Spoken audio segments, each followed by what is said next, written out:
in the first half and be disappointing, really, from his standards. But then he comes out and has the second half like he just has. He's absolutely incredible, and no doubt throughout this tournament he'll probably go on to be the greatest World Cup goal scorer of all time. Yeah, well, let's have a look at the second, which certainly has moved him up the rankings, Gail.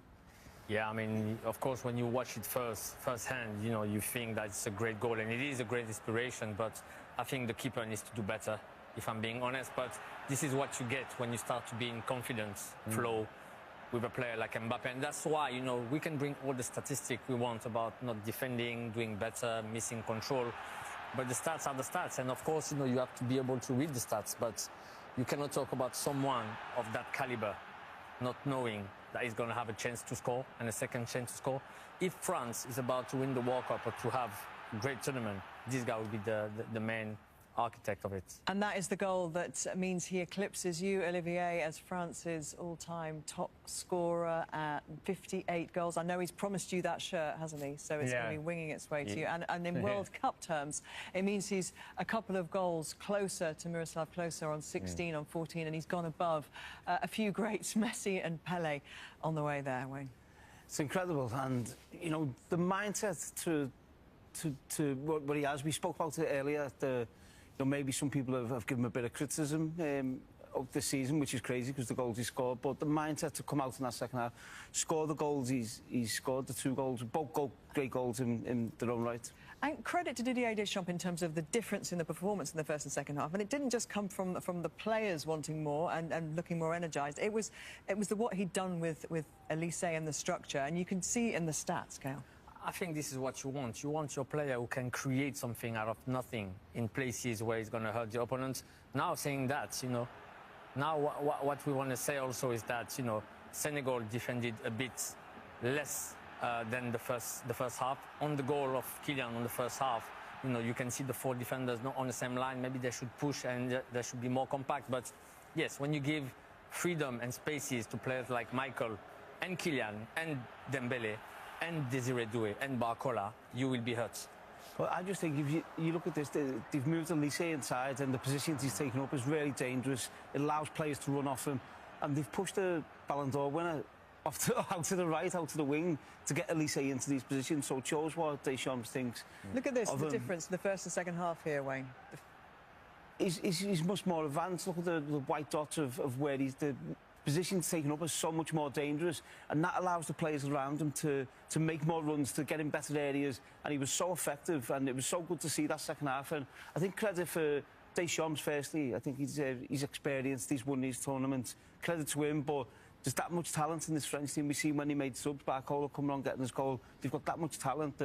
If they play even, you know, to a percentage of what they can do, then they're going to be obviously the favourites.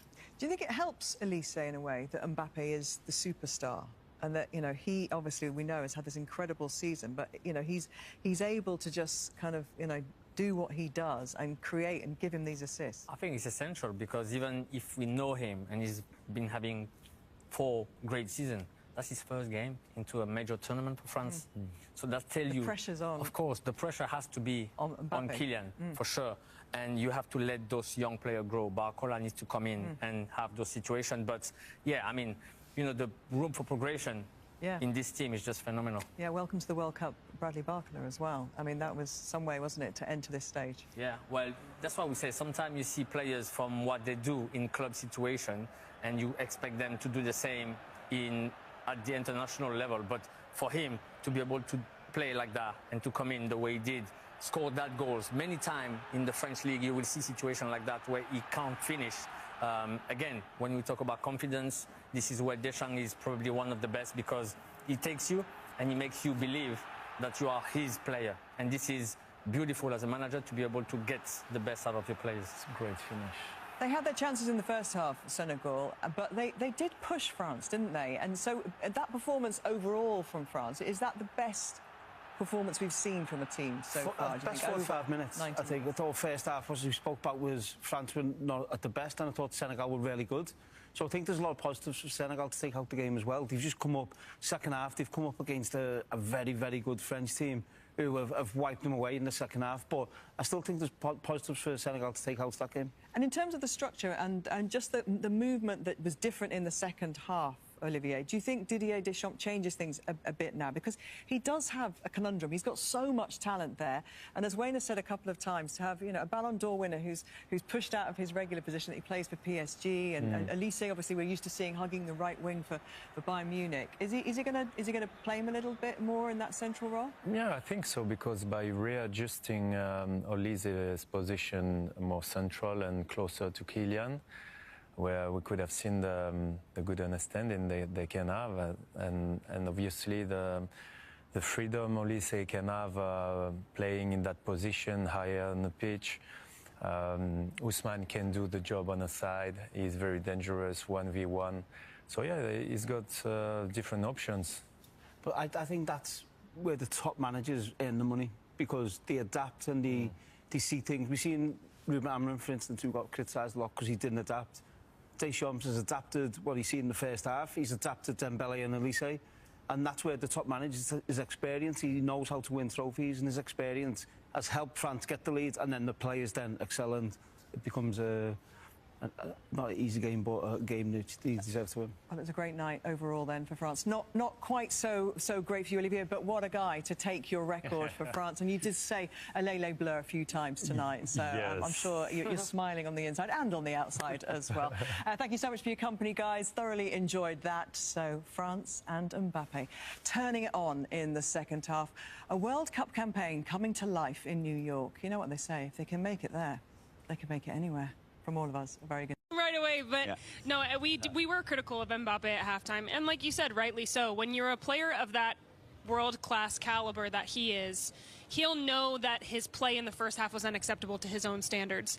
But when you come out and you have a second half like he did, he shows his quality, he shows his class, and he shows why, Luke, he's in this conversation as one of the best in the world. 14 World Cup goals now, and 13 of them have come in the second half of games, which is an incredible stat. But the first one, let's break down a little bit more. You guys head over to the screen we'll go for that Mbappé 1-0 goal. I'm so excited here now, look, doing this. I've been asking to get up here to the big screen so we can do a little bit. Sorry, Janine. Well, we just wanted to see if your pants were as bad as your jacket, but actually the pants are okay. Played it safe at the bottom. This is going to be all day, isn't it? Yep, basically. I think I look great, but anyway. Well, now, let's have a look at the goal here, Janine, as well. Look at it from many different angles on the goal. But Kylian Mbappé, we said he has come alive, and I felt, Stevie, what had happened with Mbappé, I just felt as though that he knew it wasn't quite happening for him, and he had to inject something into this game. And it's actually all come from Kylian Mbappé on the other side of the field. Great movement across. Obviously, the technical aspect of the goal is perfect with the pass from Elise. Yeah. But when you get over to the other side, and we'll see it here, Janine, you'll start to realise that it was Mbappé who really started to open up this game, Janine, didn't he? Yeah, he was a lot more creative in the second half than in the first half. There was intention there in the first half, but the execution was off. And if you just see him, he's in the circle, the red and blue circle down here. He just gets back on side. And we mentioned this in the pregame. It's good play, it's good patient play in the width from France. An incredible pass. But he just goes from, we'll say 0 to hero, 0 to 100 in a split second. That's his change of pace that puts him in a category unlike anyone else. But what I also want to highlight is that is an incredibly difficult finish. To be facing the wrong way, he's facing the sideline, to get your hips around and not let the ball roll past your feet before you get something on it. It's all, the whole thing, the whole play is world class. Stevie, let's run it in again, Stevie, and let's have a look at Koulibaly's position, because I felt as though throughout Koulibaly was in a good position, clearly always looking at Mbappé, but he gets caught out at the end, doesn't he? Yeah, I mean, I think a couple of things. I think it's more around about the clearance that comes before that, and it leads to this kind of lack of communication or a switch off between Nyakate, who's the left centre-back, and Koulibaly, who's playing on the right. And you can't allow a player to come across you like that, Kevin. As a centre-back, you've got to make sure you get physical, you get your arm out, you get your body there. As soon as Mbappé gets on the run, it's too difficult. This is the clearance I'm going to talk about.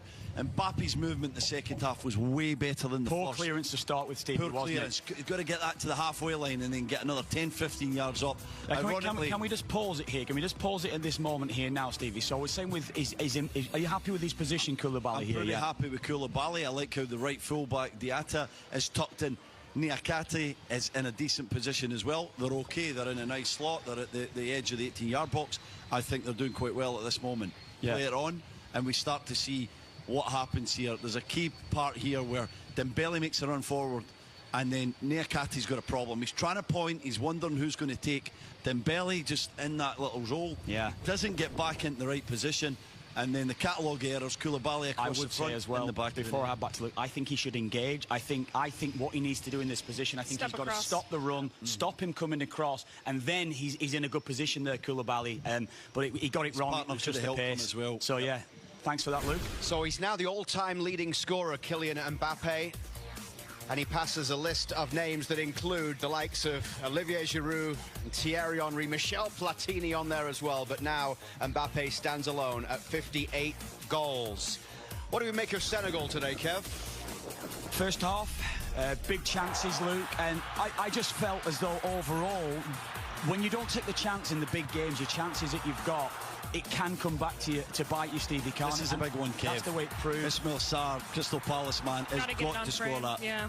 He's trying to do too much, Janine. He just needs to put his foot through it, get over the top of the ball. A harder one here for Nico Jackson, who, run the channels throughout. But as the second half was going on, they did get their goal from Mbappé, an exciting young player. Actually could have chose France, played youth football for the French Federation, but is now... What we're saying about Mannion here, Stevie. Oh, he's had a bit of a nightmare. What a finish, though. He had another one later from Tchouaméni's left foot that nearly went in as well. Magnon looked a little bit shaky today. Is it the ball? Do you think it's the ball that might be... the ball's moving quicker than the goalkeepers believe. Might give them going to. It's sort of past them before they can move. So it's definitely been an issue. Well, we've seen